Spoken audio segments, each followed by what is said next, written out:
Il faut voir aussi qu'on n'a pas la même frise chronologique par rapport à l'histoire des droits des femmes en Hexagone. En Outre-mer, ça ne s'est pas du tout passé de la même manière. Si on regarde déjà la question même de l'IVG, pour le coup, nous avons des taux supérieurs et on se rend compte aussi qu'il y a toute une histoire liée à la perception même de la maternité.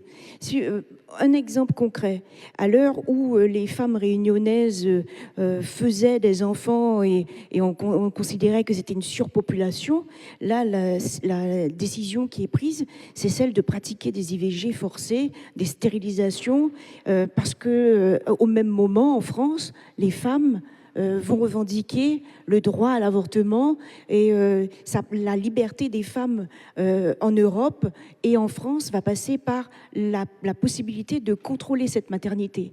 En Outre-mer, ce n'est pas du tout la même histoire. Le mouvement de libération de la femme n'a pas lieu parce que cette maternité, au contraire, elle est extrêmement valorisée et le plus tôt possible, voire même encouragée pour le cas de la Guyane, où dans les années 60, on va encourager les femmes à faire beaucoup d'enfants pour repeupler le territoire. Et jusqu'à maintenant, en réalité, la question de la maternité est vraiment positive. La contraception est plutôt vécue de manière taboue, parce qu'il y a beaucoup d'idées reçues sur la pilule contraceptive qui est considérée comme extrêmement dangereuse.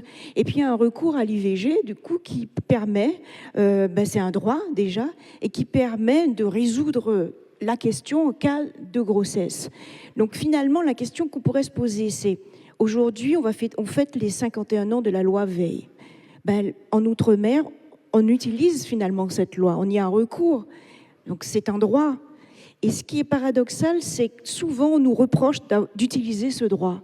Donc ça paraît un peu déstabilisant pour les femmes elles-mêmes lorsqu'elles entendent ces statistiques. Elles disent mais on a le droit de le faire ou pas le droit de le faire. Et en même temps, il y a cet encouragement de la famille à donner naissance. Lorsque c'est bien accueilli, et bien souvent les mères seront plus jeunes qu'au niveau national, qu'au niveau de la France hexagonale.